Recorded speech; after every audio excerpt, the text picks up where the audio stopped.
Hello and welcome to TBR's quarterly U.S. and Canada Mobile Operator Benchmark presentation. My name is Dennehy and I'll be your host for today's session.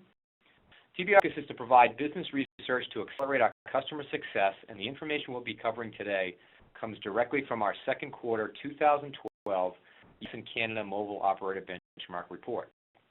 This report includes valuable information on mobile operator performance and key strategies, and we're excited to present our findings and get your feedback on our analysis. Before I hand things over to our presenters, there are a few housekeeping items I need to cover with you. First, recording today's session and posting it to the TBR YouTube channel. You can visit our channel to watch this presentation or any of the others we've posted. Second, opinions and thoughts on the material we're presenting. Leave questions or comments through the Q&A function or the chat function at the end of the presentation. Third, we'll send out slides to everyone registered within 24 hours of the conclusion of the webinar. Now I'll introduce two members of TBR's networking and mobility practice. Research Eric Costa and practice manager Kate Price. Eric is the author of the U.S. and Canada Mobile Operator Benchmark, and Kate is leading the network and mobility team to create innovative ways that TBR is analyzing the market. This team, some of the largest companies in the space, identify opportunity and create revenue streams in this evolving market. I hand this over to Kate. Thank you, Scott. Before it discusses the second quarter U.S. and Canada Mobile Operator Benchmark results, I want to provide an overview of TBR's syndicated operator research, which includes quarterly reports and the benchmark that we'll be reviewing today.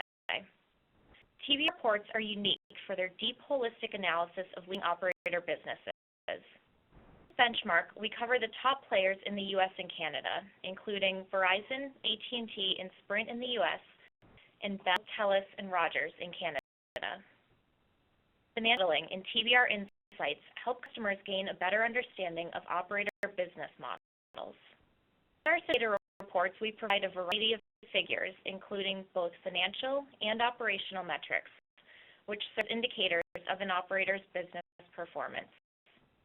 How it's making money and where are they spending money. Reports and webinars are responsive to client timelines, clear and concise, and provide insights across multiple layers of an operator's organization and infrastructure. TBR operator reports detail both wireless and wireline performance, in operator strategy, financial performance, go-to-market analysis, and resource management. Strategic assessment provides an impartial check on an operator's progress and its strategic objectives. The Mobile Operator Benchmark is the accumulation of TBR's quarterly operator research, compares strategic initiatives and financial operational performance of 11 operators in North America, and also discusses industry trends. Now I'll hand it over to Eric Costa, who will discuss the results of TBR's second quarter U.S. and Canada Mobile Operator Benchmark. And thank everyone for joining. Today we're going to discuss three of the key wireless trends that operators dealt with in the second quarter of 2012, and how trends will continue to impact the industry heading towards 2013. Operators are interested in driving revenue growth above all else. In the second quarter, this was primarily achieved through new devices, price strategies, and plan launches. LTE deployments will help drive data revenue growth in the future by increasing the quality and speed of the networks to increase data consumption. All North American operators will have made the transition to LTE by 2013. We will list three of the major themes that we identified for the U.S. and Canada Mobile Operator Benchmark. First, I will hit the spending habits of the operators, specifically how and where the operators are investing their resources to upgrade the networks. Next, we'll move to the prepaid segment, which reports a significant drop in net additions in the second quarter. We will discuss the impact on the prepaid leaders and laggards, while hitting on the future impact of such a poor growth quarter. Finally, we will discuss how smartphone penetration and shared data plans are driving ARPU expansion and data revenue growth. The Capex Investment. In this industry, CapEx spend is primarily heading towards or dependent operator already being invested into an LTE network. The network provides faster speeds, higher data capabilities, and increased network capacity, making a necessary investment for all the operators. The North American wireless industry will see an increase in overall Capex spend heading into 2013, primarily driven by LTE launches and continued deployment of operators' existing LTE networks. Operators are also investing resources back into their existing network infrastructure in order to better utilize and monetize the spectrum the operators own. The company is doing some sort of network modernization upgrade, though certain operators, including Sprint and T-Mobile, are undergoing major network changes, while others are gradually upgrading the networks over time. This depicts the North American operators' Capex levels in the second quarter. Although size is determined by company scale, the position of the bubble generally speaks to the operator's status in deploying LTE. Verizon and AT&T reported largest wireless Capex spend. The operators not only maintain the two largest subscriber bases, but also operated the largest LTE networks in the industry. Analyst were the leaders in wireless Capex growth in the second quarter. Sprint reported 85% growth year-to-year as the operator began rolling out LTE in July. Sprint will be the major drivers of Capex investment in 2013 as it rapidly expand its LTE footprint, catch up to AT&T and Verizon in terms of LTE coverage, which operator to begin to attract LTE subscribers who have a higher ARPU compared to 3G subscribers and typically consume more data, thus resulting in increased data revenue. Rapidly expanding its LTE footprint, yet is at a slight time-to-market disadvantage compared to Bell Mobility and Rogers. They currently last in LTE coverage, yet all three Canadian operators will complete their network deployments in 2013. Rogers is the early market leader in LTE, which is why Capex spend is down year-to-year. The allowed the operator to target the early adopters of LTE. The LTE becomes widespread throughout Canada. The advantage will quickly disappear as all the operators offer similar devices and plans. Canadian Tier 1 operators had similar Capex investment levels in the second quarter. Revenue, subscriber size, and subscriber size were all very similar. From perspective, the operators have chosen to adopt LTE at a slower pace compared to their Tier 1 counterparts. The tiers are not usually early adopters of a technology, and rather typically wait for the Tier 1 carriers to make the first move. Players are innovative and are the ones leading the trend, while Tier 2 operators follow suit afterwards. Operators also typically lack the funds to invest in a new network that will allow along the same timeline as the Tier 1 players. The cut to LTE that we are seeing by the smaller operators is due to operators needing to stay competitive with market leaders. Operators cannot fall behind in speed and coverage quality in an industry that is now led by data-capable devices. Except Metro PCS, who launched LTE ahead of all other U.S. operators in 2010. Cellular and Leap Wireless, Capex will spike during 2013 as heavy deployment schedule progresses and will decline over the following few years as LTE deployments wrap up. Where T-Mobile is on the graph. Quarter, the company went through a restructuring that left the company without its CEO and significantly lagging behind the competition in terms of postpaid subscriber growth. The modernization that the company is now undergoing will result in T-Mobile boosting Capex spend over the next year. Not just T-Mobile launching LTE in the first half of 2013, it's also investing heavily in refarming its 2G GSM spectrum for the purpose of bringing HSPA plus speeds to a 100 MHz spectrum band. This will allow operators to support the own and perhaps strike a deal with Apple to help retain postpaid subscribers. Capex levels, along with Sprint and other emerging smaller LTE networks, will drive this Capex spend in 2013. Recent Capex investment in terms of dollars spent in the second quarter were for AT&T and Sprint. to rapidly deploy LTE markets to increase an operator's footprint is causing an initial spike in operator spending, which lasts throughout the bulk of the deployment process before descending towards the end. We're out farthest along in LTE and plan to cover well over 400 markets by the end of 2012. We've become a leader in moving to new technologies ahead of the curve, which has paid off for the operator and allowed it to maintain its lead atop the wireless industry. It has allowed Verizon to capitalize on the early adopters of technology, boosting ARPU and data revenue through high smartphone sales. Verizon Wireless Capex spend will begin to lower in 2013 and continue to do so throughout the year. Operators ahead of schedule in deploying LTE markets and will not require such a large investment at the end of the deployment. AT&T invested the largest amount into network upgrades during the second quarter, as it worked to double its LTE coverage in 2012 to more than 150 million people by year's end. Like Verizon, the operator spending levels will lower as its network deployment reaches completion towards the end of 2013. The next step for the operators is to invest into LTE advanced networks, which will result in additional speed increases and capacity improvements. Capex will not reach the same levels as the initial LTE deployment, as LTE Advanced is a software upgrade that will not cost as much as the original LTE hardware and base station upgrades. Verizon will lead the way in this new technology in 2013, as its initial LTE network will be mostly deployed at that time period. Before will continue to lead the industry in Capex growth year to year, as it rapidly expands LTE coverage to over 120 million people in only its first half year of going live. The leading factor is Sprint's Network Vision initiative.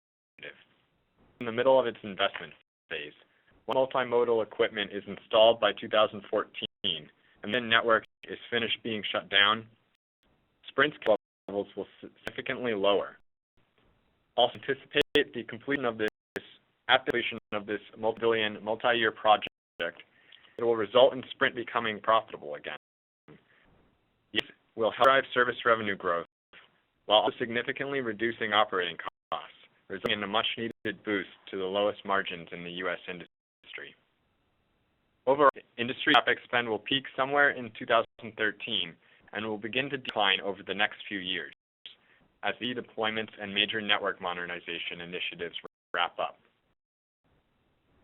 The sector trend we identified is the dramatic struggle in prepaid in the second quarter. Usually all the focus is on the postpaid segment net additions, and rightfully so, as they make up the majority of the North American subscribers and contribute more heavily to revenue than the prepaid segment. The prepaid market, especially in the U.S., experienced a major shift in the second quarter. Is a major issue that operators will need to address going forward.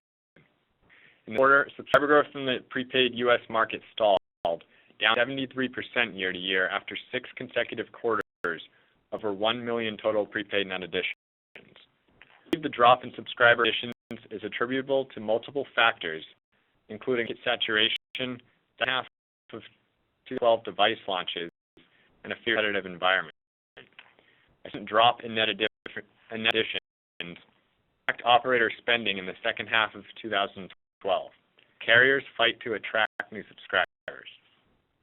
Operators increase spending on sales and marketing to better communicate plan benefits and attract new subscribers, while absorbing increasing equipment subsidies as smartphones continue to become a larger proportion of operators' subscriber bases. I think a decline in net additions is an anomaly, and followed by more normal net additions in the second half of 2012. TBR research projects total prepaid net additions in the third quarter of 2012 among the 8 benchmark prepaid operators will be 900,000. This is not a major dip in subscriber additions. The lap came in the second quarter of 2011, and the industry quickly recovered with strong net additions over the following quarters. On slide 9, the pure prepaid operators performed poorly, while the Tier 1 operators were the only ones showing signs of stability during the quarter. The leaders were Verizon and T-Mobile, while the laggards were Metro PCS and Leap Wireless, who typically perform at a higher level. They are towards the Tier 1 players in prepaid, along with decrease in net additions, need for consolidation. The recent Mobile Metro PCS merger is evidence of this. The entity will become the second largest prepaid branded subscriber base in the U.S. with 14.6 million subscribers. This belief that T-Mobile is heading towards becoming more heavily involved in the prepaid market as its postpaid numbers continue to falter. Simply too many prepaid players present in the market, which is some operators to lose out on net additions. The additional consolidation past the T-Mobile Metro PCS merger is as Sprint is making a lot of noise around a possible bid on Metro PCS as well, so as not lose out. Sprint lost much of its size advantage it has held in the prepaid market for years if the merger gets regulatory approval. The announcement yesterday that SoftBank is purchasing 70% of Sprint will help strengthen the largest prepaid player by increasing its financial stability while also providing Sprint with a much-needed cash injection that go towards buying out another smaller player in the near future. It occurred in the prepaid segment in the second quarter as the pure prepaid operators struggled, and the Tier 1 operators all reported prepaid net additions, down sequentially. Verizon, the second quarter's leader in prepaid net additions, was the exception. The operator added an industry high of 280,000 net additions in the second quarter, beating out Sprint and T-Mobile, operators that typically specialize in adding cost-conscious subscribers. Verizon continuing to see success with its unlimited $50 prepaid plan, which it launched back in the second quarter of 2011, despite availability of more competitive offerings from the smaller prepaid operators. The other reason behind the shift in power is the importance of the tablet market for the Tier 1 operators. The prepaid market as a strong growth segment, yet have typically struggled to bring high net additions. They figured out a system of grouping in non-handset subscribers into the prepaid segment to help pad the total net additions. This is most evident with AT&T and Verizon. Over one half of its prepaid net additions were tablets in the second quarter, and AT&T reported that excluding tablets, second quarter traditional prepaid net additions totaled only a little over 37,000.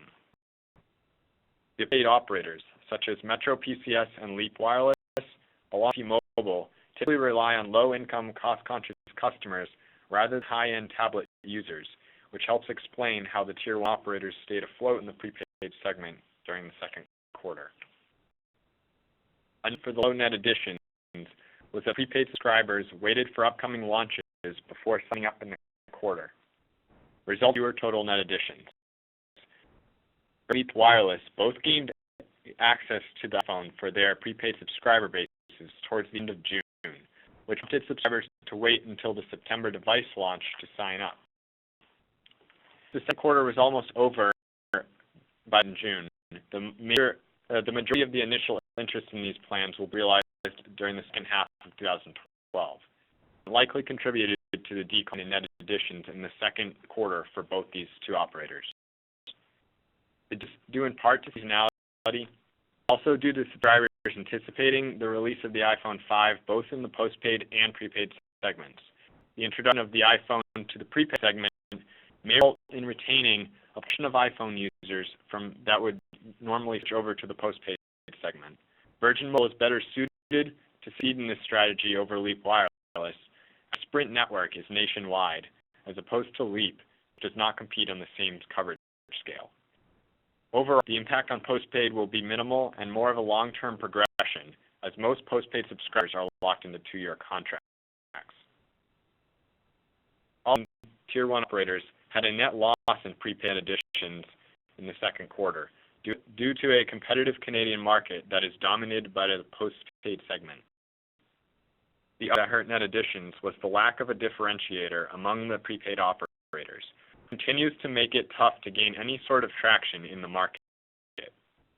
The significant drop in prepaid net additions from the second quarter will recur in the second half of 2012, as the seasonality and prepaid iPhone 5 will drive net additions back up. final discussion topic, smartphone penetration will continue to drive ARPU and data usage, resulting in increased data revenue for operators. Postpaid phone penetration surpassed 50% among the Tier 1 operators during the second quarter, helping operators take advantage of their network upgrades.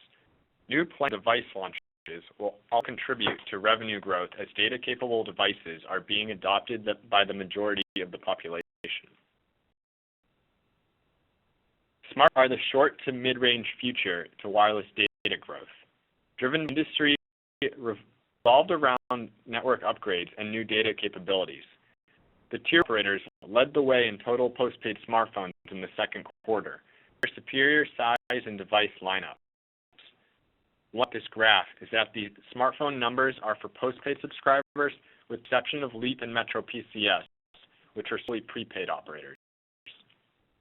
A key to point out is that AT&T's postpaid smartphone penetration is 1,190 basis points higher than Verizon's postpaid smartphone penetration, despite being significantly behind in terms of LTE coverage. iPhone is the main contributor to this lead in penetration, as AT&T benefited from early adopters of the iPhone. As the iPhone 5 is LTE capable, Verizon began to increase its iPhone sales and drive up smartphone penetration. Another company that sticks out on the graph ended the second quarter with a loss of postpaid smartphone users due to significant postpaid subscriber losses, having one of the largest subscriber bases and increasing postpaid smartphone penetration during the second quarter. PCS, like I said earlier, are prepaid carriers. Therefore, prepaid smartphone penetration around 50% should shift away from basic inexpensive handsets to more to medium-end smartphone users that want access to data capabilities. Modernization will continue to become more noticeable in the postpaid segment in 2013 and will result in price wars between the operators as smartphone penetration growth begins to decline and net additions begin to come from the prepaid segment and existing postpaid smartphone users creating their devices. Verizon took over the lead in total postpaid smartphones in the second quarter from AT&T. Verizon continues to maintain its lead as its diverse LTE lineup, including Windows 8 phone and Android devices, coupled with the nation's largest LTE network, will cause LTE penetration to rapidly climb heading into 2013. Sprint's small iDEN subscriber base, CDMA and LTE smartphone penetration led the industry at 72% during the second quarter. To lead in penetration over AT&T and Verizon in the second half of 2012. As subscriber base continues to benefit from Android sales and the addition of the iPhone. All beneficial to Sprint in the short term, as penetration equals increased ARPU and data revenue. In the long term, Sprint will reach a point of saturation ahead of AT&T and Verizon, which will result in slow growth. Like I stated in the last slide, is going through a rough patch in the postpaid segment. Refarming its spectrum to be iPhone compatible, the addition of unlimited data plans will help retain existing smartphone users, which will help the operator report positive net smartphone additions going forward. Smartphone penetration is not only driven by new device launches and fast network speeds, but by new attractive plans to offer increased data capabilities. The tier operators used the introduction of shared data plans in the second quarter to differentiate themselves from the rest of the competition, either backing the plans or strongly disputing them. Verizon chose to launch shared data plans, while Sprint remained dedicated to its unlimited data plans, and T-Mobile relaunched its unlimited plans it had canceled in 1 year before. On deploying operators is that AT&T and Verizon will see an increase in connected device adoption as a result of the shared data plans, which will add more non-smartphone devices to the plans for additional low price. This will take place gradually over the coming quarters as consumers become more aware of the aspects of the plans and accept that the future involves multiple data-capable devices. The impact on the rest of the industry is while unlimited data will attract many smartphone users to to Sprint T-Mobile's postpaid plans, future subscriber growth in the wireless industry relies on connected devices. The postpaid smartphone segment is quickly becoming saturated, which allows the low probability that either operator will be able to sustain the unlimited plans long-term, given edge to shared data. And will not last in the long run, as excessive data usage will become more costly than the fixed revenue the operators are bringing in off the plans, resulting in the plans eventually becoming unprofitable. Term, the success of these plans is the fact that the average consumer still does not use a large amount of data. Smartphone penetration will continue to drive ARPU and data usage, which will ultimately result in increased data revenue for the wireless operators. Shared plans and device launches will contribute to revenue growth as the industry moves towards more data-capable devices. The U.S.-Canada Mobile Operator Benchmark is the final product of a quarter of ongoing operator research. On this slide, we detail the quarterly operator research agenda, the topics that are discussed in detail in each of our operator reports and benchmark. Discuss the quarterly research agenda topics outlined on this slide. Thank you, Eric.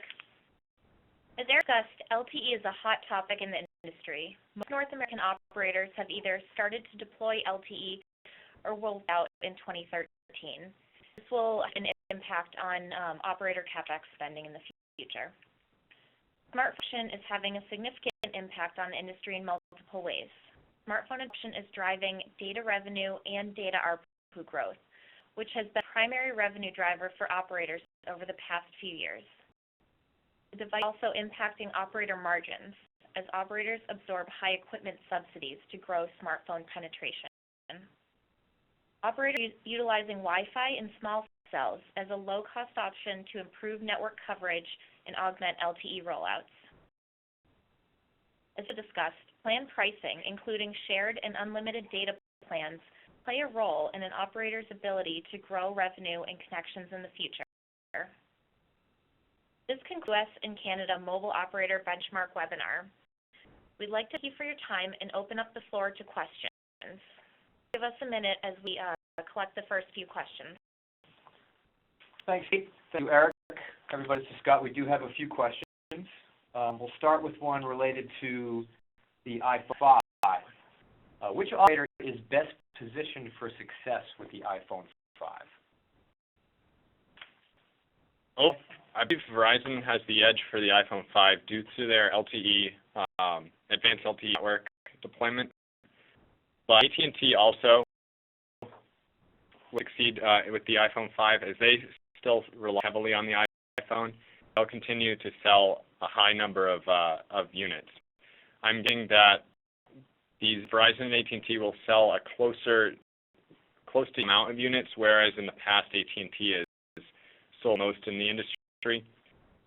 Sprint did play an option for the LTE iPhone 5, but I don't think they're going to use their iPhone 5 to more retain their subscribers than to steal them from AT&T and Verizon. And the biggest loss of the iPhone moving to LTE is probably AT&T for AT because they had their HSPA plus speeds for the iPhone, which were much faster than the CDMA iPhones that Verizon and Sprint offer. So now everybody is onto LTE. That kind of pushes the advantage back towards Verizon. Next question. Yeah, we have a couple that actually related to the Canadian operators. So Bell and TELUS share a network. What are the reasons for the large delta between the two? So thanks, Scott. The cap that we include for all of our operators is an all-inclusive wireless Capex figure. So this includes everything from, both spend network to IT spending and other. So it's an inclusive figure. So for the Canadian operators specifically, if you're referencing their shared LTE network, the differences might be in the timing and sequencing of the rollouts in specific markets. If a certain operator, say Rogers, for example, was the first to market with LTE, they would have spent, looking back at the graph, their tier growth is much lower than the other two because they were early to market. TELUS, for example, is later than the others, so their spending year-to-year growth was higher than the other two operators. Next question about the Canadians was, the Canadian operator shared plans haven't really been successful, or in other words, move the needle for them.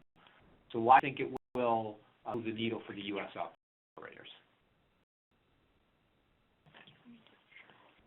So one thing that Eric did reference during the presentation, we think one of the needles with these shared data plans is going to be the connected device adoption. So connected devices are still, generally new to the market. Tablet adoption is really starting to take off. And connection to these wireless networks has been low in the beginning as consumers prefer Wi-Fi as the low-cost option. As operators roll out these new innovative plans where consumers are able to connect, say, a tablet or another connected device for a very low upfront cost and pull from a data bucket, that's a much more attractive, pricing for them. So as consumers become more aware of these plans and the capability of connecting certain connected devices to these wireless networks, as the pricing, continue to remain innovative and come down, from the consumer perspective, we do think that adoption of these connected devices will continue to grow in the future. From the smartphone side, as Eric mentioned, the market is becoming more saturated, so adding additional smartphones and, new subscribers to those networks is going to become harder with time. Thanks, Kate. And then last question here, who were the postpaid winners and losers during the second quarter? The winners in the quarter were Verizon and AT&T, and continued to dominate the postpaid segment quarter over quarter. Verizon ended with just under 900,000 net additions. AT&T was low, but still those others continue to see success from their tiered data plans. Interesting thing now will be the impact of the shared data plans, especially in Verizon, where they only offer shared data for their new customers now. So I predict Verizon and AT&T will still be the winners in the second half of 2012. I think the shift of shared data plans, since the adoption won't be quite so away, AT&T will probably gain more than Verizon during the third quarter. Users were Sprint T-Mobile. Sprint continues to suffer from its IDEN network. They continue to suffer high subscriber losses each quarter. They are retaining around 60% of their postpaid IDEN subscribers. If they shut down the end of the network in about a year, they will posting net additions and return to growth. On the other hand, suffer without the iPhone. They don't really have any other differentiator either. They haven't launched LTE yet. So they're going to look to unlimited plans to slow the postpaid subscriber losses in the second half of 2012. As well as I talked about earlier, they are refarming their spectrum to try to get some sort of done with Apple. But in the meantime, they're continuing to bring up the bottom there. Okay. Question one that came in through just a second ago. In past, T-Mobile has branded HSPA Plus as 4G and Sprint branded WiMAX as 4G.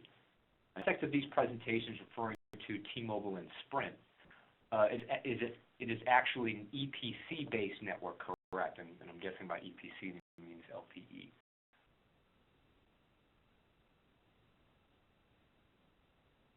So so the operators are allowed to call their networks 4G. HSPA Plus, WiMAX actually is 4G, but it's an older technology that it's dying out. And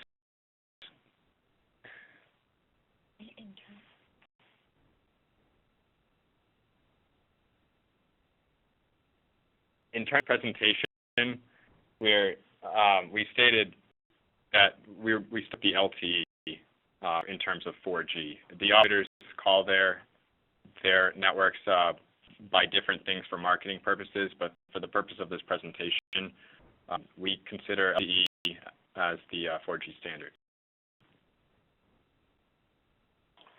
Thanks, Eric and Kate, and thanks to everyone for your questions and for joining us today.